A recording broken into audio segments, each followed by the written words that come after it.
Halo, selamat pagi. Nama saya Alvin dan Raymond. Kami dari Kelompok Partai Komunis Indonesia. Hari ini kami akan mempresentasikan sejarah berdirinya Partai Komunis Indonesia atau PKI. Partai Komunis Indonesia atau PKI adalah partai politik yang dibentuk pada 23 Mei 1914. PKI sempat menjadi salah satu partai terbesar di Indonesia. Meski telah dibubarkan puluhan tahun lalu, PKI kerap jadi pembahasan dari tahun ke tahun.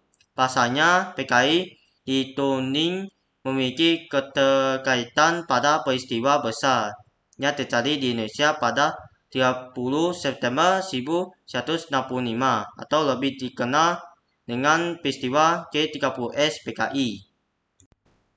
Berawal dari latar belakangnya, secara berdirinya PKI diawali dengan organisasi komunis yang didirikan oleh Heinz-Snevliet atau singkatannya HCFM Snevliet pada tahun 1913.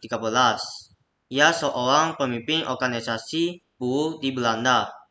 Kemunculan PKI tak bisa dilepaskan dari Indische Sosial Demokratische Vereniging atau singkatannya ISDV atau Perhimpunan Sosial Masyarakat India yang memiliki tanggung jawab memperkenalkan prinsip-prinsip sosialisme yang akan membawa keadilan sosial, kemakmuran, dan kemerdekaan bangsa yang terjajah.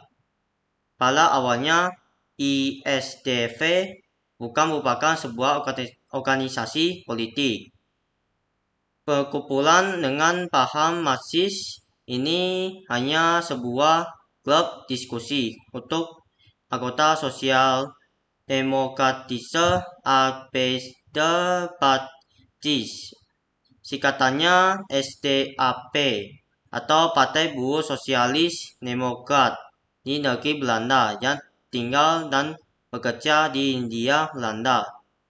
Sumber diambil dari buku cetak sejarah Indonesia dan detik.com. Snevliet mendirikan sebuah organisasi yang bercorak Marxis bernama Indische Sosial Demokratische Vereniging atau ISDV. Snevliet mempunyai sebuah misi untuk menanamkan paham Marxisme komunisme terhadap perjuangan nasional Indonesia. Salah satu cara agar misinya dapat berjalan adalah dengan menyebarkan pahamnya lewat organisasi buruh kereta api di Semarang. Selain itu, Snevliet juga menyebarkan paham komunisme lewat organisasi Sarekat Islam atau SI, organisasi besar di Indonesia saat itu. Sumber diambil dari buku cetak Indonesia dan kompas.com. Ada dua orang tokoh pimpinan SI cabang Semarang yang terkenal militan dan berbakat adalah Semarang dan Laksono. Sejak bertemu Snevliet pada 1914, Semarang langsung tertarik dan mulai belajar membaca serta bahasa Belanda.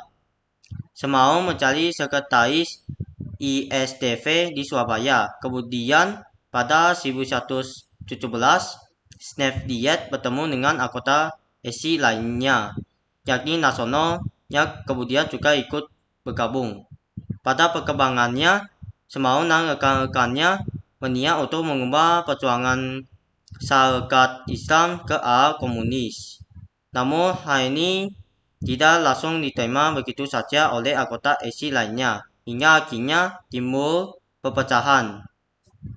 Munculnya PKI merupakan akibat dari perpecahan pada tubuh Sarekat Islam menjadi dua kubu, yaitu SI Merah atau komunis dan SI Putih atau agamis. Semarang bersama anggota SI Merah dan tokoh komunis kemudian mengadakan Kongres ISDV di Semarang pada Mei 1920. Hasilnya, nama ISDV diubah menjadi Perserikatan Komunis di Hindia atau PKH yang diketahui oleh Semarang dan Laksono sebagai wakilnya. Sedangkan menjabat sebagai sekretaris dan bendahara adalah orang Belanda.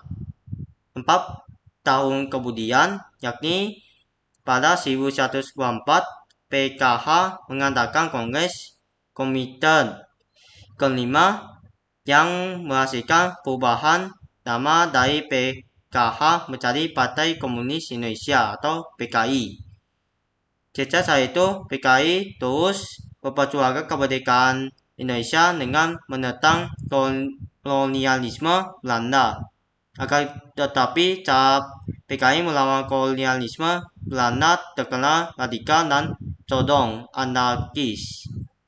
Sejak berdiri PKI terlibat dalam beberapa pemberontakan, salah satunya peristiwa PKI Madiun pada 1148. Untuk menghentikan pemberontakan PKI Madiun 1148, Kolonel Ahanasution melakukan operasi penumpasan pada 20 September 1148.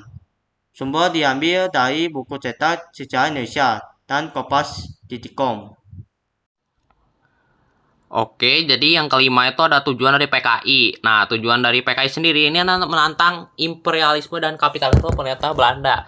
Nah, pemerintah Belanda itu kan menjajah Indonesia supaya Indonesia sumber dayanya bisa digunakan oleh Belanda untuk membangun negerinya, dan Indonesia tidak mendapatkan untuk apa-apa. Dan dia juga PKI juga bertujuan untuk membangun serikat pekerja dan mempromosikan pentingnya kesadaran politik di antara para petani. Kenapa PKI membangun serikat pekerja? Karena si PKI ini menganggap bahwa Indonesia tuh butuh serikat pekerja gitu. Orang-orang kecilnya ini butuh dibela gitu, karena nggak mungkin lah mereka dikucilkan terus gitu, kayak harus dibela lah gitu. Dan juga untuk melaksanakan kepentingan politik karena petani. Nah, petani ini kan dia miskin gitu, karena kebanyakan pada waktu itu penduduk Indonesia kan masih di bawah garis kemiskinan gitu. Dan juga kan mereka kan taunya ya cuma nanam doang, nanam padi gitu kan, kebanyakan nanamnya padi gitu. Terus juga ya mereka cuma menjalankan perintah aja dari atasan gitu, kayak kepala kadesnya gitu. Sumbernya sendiri bisa dilihat di detik.com.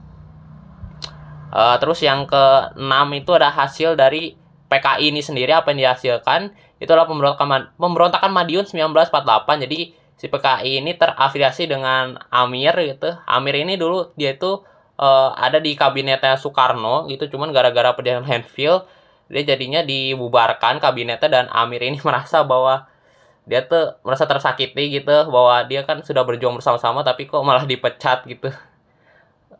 Terus akhirnya Amir bersama ketua PKI pada saat itu, Musso, mereka melakukan pemberontakan untuk mengganti ideologi Pancasila menjadi ideologi komunis, dan mengganti negara Republik Indonesia menjadi negara Republik Indonesia Soviet, dan menjadi negara komunis. Terus yang kedua itu ada gerakan 30 September atau G30S PKI. Kenapa disebut PKI? Karena orang-orang menganggap bahwa dalangnya sebenarnya itu adalah PKI gitu. Padahal sampai sekarang itu belum terbukti gitu kayak. Terus juga sumbernya itu ada dari detik.com, bisa dilihat. Lalu yang ketujuh ada runtuhnya PKI. Runtuhnya PKI ini disebabkan oleh dia dituduh sebagai dalang G30S PKI oleh para partai-partai lain dan masyarakat juga. Terus juga para tokoh PKI dibunuh pada tahun 1965 saat gerakan G30S. Salah satunya itu Amir, dia dibunuh. Terus pada 11 Maret 1996 Presiden Soekarno mengeluarkan surat perintah 11 Maret atau Super Semar. Isinya jadi memerintahkan Letnan Soeharto untuk mengambil alih pemerintahan agar politiknya ini agar negara lebih stabil gitu, keamanan lebih terjaga gitu. Terus pada 12 Maret 1996 selaku pemegang Super Semar, Soeharto membubarkan PKI dan menyatakannya sebagai partai politik terlarang.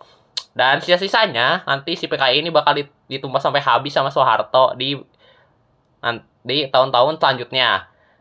Sumbernya sendiri itu ada dari kompas.com. Oke, sekian presentasi dari kami. Terima kasih.